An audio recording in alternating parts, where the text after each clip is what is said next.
आजकल social media पर internet भक्ति का नया ट्रेंड चल रहा है।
आस्था के नाम पर इन लोगों ने हमारे धर्म का मजाक बना दिया। ये कोई आस्था नहीं है, इन लोगों ने धर्म को अपना धंधा बना दिया है। ये लोग धर्म के नाम पर अपना धंधा चला रहे हैं। अगर आप इंस्टाग्राम पर जाओगे और इनकी रील्स देखोगे तो आपको पता चलेगा कि कैसे ये लोग हमारे धर्म का मजाक बना रहे हैं। इन लोगों ने वायरल होने का नया तरीका अपनाया है, क्योंकि इन लोगों को पता है अगर ये भक्ति रील्स डालेंगे तो जल्दी वायरल होंगे और जल्दी फॉलोवर्स गेन होंगे। आज मैं इन सभी इंटरनेट भक्तों को एक्सपोज करने वाला हूँ। केदारनाथ जी के दर्शन हर कोई व्यक्ति करना चाहता है और मेरा मानना है कि हर सनातनी को केदारनाथ जी के दर्शन अवश्य करने चाहिए। पर इन इंटरनेट भक्तों को देखो, ये वहां पर दर्शन करने नहीं जाते हैं, ये वहां पर रील्स बनाने जाते हैं, ये वहां पर नाचने जाते हैं। और शर्म तब लगने लगती है जब ये लोग केदारनाथ जी मंदिर के सामने बेहूदों की तरह नाचने लगते हैं। कुछ लोग केदारनाथ जी मंदिर के सामने क्रिकेट खेलते हुए भी पाए गए। अगर तुम्हें नाचना है तो क्लब में जाकर नाचो ना, मंदिर के सामने क्यों नाच रहे हो? मैं इन सभी इंटरनेट भक्तों की आपको मेंटलिटी बताता हूँ। आखिर इनकी मेंटलिटी है क्या? ये सबसे पहले यूट्यूब ओपन करेंगे, उसमें 2-3 व्लॉग देखेंगे और फिर पाएंगे कि ये लोकेशन तो बहुत जबरदस्त है, यहाँ पर घूमने जाना चाहिए। इनका माइंडसेट हो जाता है कि यहाँ पर ट्रैक करेंगे, ट्रैक करने में मजा आएगा। फिर वहां पर टेंट ले लेंगे, रात को टेंट में रुकेंगे, फिर वहां पर पहाड़ वाली मैगी खाएंगे और फिर खूब सारी वीडियोस बनाएंगे और हम रातों रात व्यूज छाप देंगे, फॉलोवर्स छाप देंगे। ये लोग दर्शन करने नहीं, सिर्फ टूरिस्ट प्लेस समझकर आते हैं। इन लोगों ने लिमिट क्रॉस कर दी है। मैं आपको एक वीडियो दिखाता हूँ कि कुछ लोग तुंगनाथ मंदिर के सामने बैठकर दारू पी रहे हैं। तुम यहाँ, ये मंदिर है, ये दिख रहा तुम्हें, यहाँ मंदिर है, तुम यहाँ दारू मंदिर में दारू पीते क्या तुम्हारे यहाँ? कहाँ से हो, कहाँ से हो तुम लोग? अरे कहाँ से हो ये बताओ। ये तुमने यार रम ये बर्फ बर्फ डाल के बिल्कुल, क्या है ये? कहाँ से हो पहले जगह बताओ। फेक तो दे रहे हैं, तुम हो कहाँ से बताओ।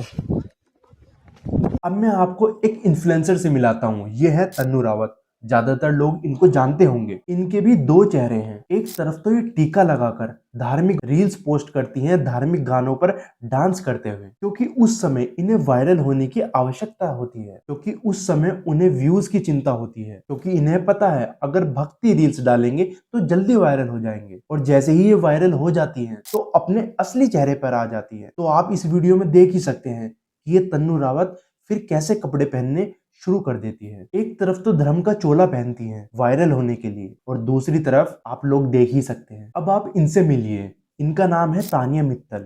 ये अभी हाल ही में बिग बॉस में भी गई। ये भी रूप बदलने में बहुत ज्यादा माहिर। इन्होंने कुछ समय पहले अपना एक ब्रांड बनाया था और उसको प्रमोट कर रही थी, पर वो नहीं चला, तो इन्होंने दूसरा आइडिया अपनाया। इन्होंने धर्म का चोला पहनकर मंदिर जाना शुरू किया और वहां पर भक्ति भजन लगाए और रील्स पोस्ट की और धीरे धीरे वायरल होनी शुरू हो गई। अगर आप इनके इंस्टाग्राम पर जाएं और वीडियोस देखेंगे तो आपको पता लगेगा ये तो नाइट क्लब्स वाली वीडियो है। इनकी तरह कुछ ज्योतिष भी हैं। इन्होंने तो कुछ अलग ही तरीका निकाला है ज्योतिष का। तो आप इस वीडियो में देख सकते हैं कि ये आपको ग्रह दिशा दिखा रही है या फिर कुछ और। कुछ समय पहले इनका एक वीडियो आया था जो कि बहुत ज्यादा कंट्रोवर्शियल भी था, क्योंकि इन्होंने बिना ब्लाउज पहने वीडियो बनाई थी और ये अपने आप को ज्योतिष बोलती है। और फिर उसके बाद इन्होंने ये फोटो भी पोस्ट किया। इन लोगों ने धर्म को धंधा बना दिया। और इन्हें तो आप जानते ही होंगे, अभिनव अरोरा को। मुझे फर्क नहीं पड़ता जमाना क्या कहता है। और ये 10-12 साल का बच्चा सक्सेसफुल बाबा बन गया है। इन्होंने लग्जरी गाड़ी भी ले ली है। पर मुझे जहां तक लगता है कि इसमें अभिनव अरोरा की कोई गलती नहीं है। इसमें गलती अभिनव अरोरा के माता पिता की है, क्योंकि ये तो अभी बच्चा ही है। जैसे इसके माँ बाप बोलते हैं ये वैसे ही करता है। इनके माँ बाप ने सोचा होगा कि हम वैसे तो सक्सेसफुल नहीं हो पाए, हम वैसे तो पैसा नहीं कमा पाए, हम अभिनव अरोरा के जरिए पैसा कमा लेंगे। पर जहां तक मुझे लगता है कि अभिनव अरोरा के माता पिता को भी आधा अधूरा ज्ञान ही है धर्म के बारे में, या फिर वो गूगल से थोड़ा सा धर्म का ज्ञान ले लेते हैं, क्योंकि जितना ज्ञान ये अभिनव अरोरा का देते हैं उतना ही वो बच्चा बोलता है, और उतने ही आधे अधूरे ज्ञान में उस बच्चे की मजाक बन जाती है। पर मुझे हैरानी तब हुई जब अभिनव अरोरा को यंगेस्ट स्पिरिचुअल बाबा का अवार्ड मिला। मतलब भारत में कुछ भी संभव है। अगर आपको सच कहूं तो जब से लोगों के हाथ में स्मार्टफोन आए हैं तब से सब कुछ बदल गया है। तब से इंटरनेट भक्ति ज्यादा बढ़ गई है। आज के समय में जो भक्ति वीडियोस ट्विटर पर, इंस्टाग्राम पर, फेसबुक पर डालता है उसे ही सब लोग बड़ा भक्त मानते हैं। अगर आपने अपनी प्रोफाइल पर ओम लिख दिया या फिर जय श्री राम लिख दिया तो लोग समझते हैं कि आप एक हार्डकोर भक्त हैं। और अगर आपने 2 वायरल रील्स बना दी तो लोग आपको सनातनी इन्फ्लुएंसर समझने लग जाएंगे। ये है इंटरनेट भक्ति, जिसमें डिवोशन से ज्यादा डिजिटल प्रेजेंस मैटर करता है। ORF की एक स्टडी में पाया गया कि इंडियंस के 60% लोग धर्म को इंटरनेट पर ही एक्सपीरियंस करते हैं, ना कि मंदिर या फिर आश्रमों से लिए ज्ञान से। लेकिन आज के समय में प्रॉब्लम ये है कि जो भी ज्यादा एग्रेसिव या फिर कंट्रोवर्शियल चीजें बोलेगा वही ज्यादा वायरल हो जाएगा। फेक भक्ति का सबसे बड़ा इंजन है फेक गुरुज और फेक इन्फ्लुएंसर्स। आजकल हर दूसरा बंदा इंस्टाग्राम पर मोटिवेशनल रील बनाता है, यूट्यूब पर 2 श्लोक पढ़कर लेक्चर देता है, और हम ही लोग उसको बहुत बड़ा स्पिरिचुअल गुरु मान लेते हैं। लेकिन अंदर से वो वायरल होने के बाद लग्जरी लाइफ जीता है, उसके पास लग्जरी गाड़ीज होती हैं, उसको पेड प्रमोशन मिलते हैं। एक सबसे बड़ा एग्जांपल देता हूं मैं नित्यानंद का, जिसके बारे में हमने पहले भी एक वीडियो बनाई थी, जिसमें उसके भक्त हमारी वीडियो में हमको गाली देने लग गए थे, क्योंकि उन लोगों को भी पता है नित्यानंद ने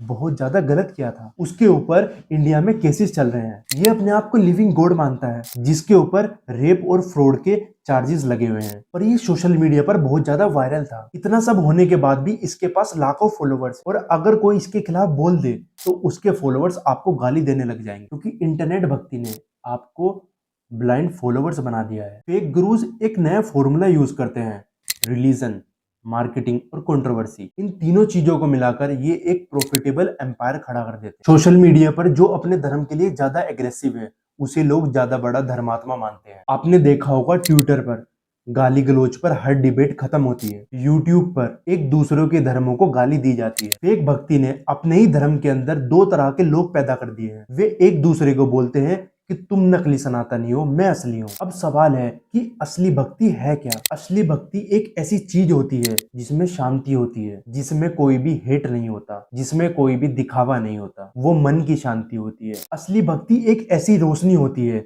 जो इंसान के अंदर के ईगो को तोड़ देती है और उस इंसान को सेवा की तरफ ले जाती है। भगवान श्री कृष्ण ने गीता में कहा था कि कोई भी भक्त अपने श्रद्धा भाव से एक पत्र या फिर एक फूल चढ़ाता है तो मैं उसे स्वीकार करता हूँ। उन्होंने ये नहीं कहा कि सोशल मीडिया पर जो ज्यादा वायरल होगा, जो भक्ति वीडियोस बनाएगा, मैं उसको भक्त मानूंगा। असली भक्ति का मतलब है अपने कर्मों को सुधारना, दूसरों की सेवा करना और अपने धर्म के मूल्यों के साथ जीना। तो दोस्तों, ये था सच फेक भक्ति और इंटरनेट भक्ति। जहां असली भक्ति इंसान को अंदर से रोशनी देती है, वहीं फेक भक्ति इंसान को अंधकार में ले जाती है। इंटरनेट ने एक प्लेटफॉर्म दिया है, पर उस प्लेटफॉर्म पर क्या दिखाना है ये हमारे हाथ में है। क्या हम असली भक्ति जिएंगे जिसमें प्रेम, दया और सेवा हो, या फिर हम भी भीड़ का हिस्सा बन जाएंगे? याद रखो कि धर्म कभी भी दिखावे की चीज नहीं है, धर्म एक जीने की चीज है। आज के लिए इतना ही। अगर आपको ये वीडियो पसंद आई तो वीडियो को ज्यादा से ज्यादा शेयर करना, ताकि उन फेक भक्तों के पास भी ये वीडियो पहुंच सके। बहुत बहुत धन्यवाद।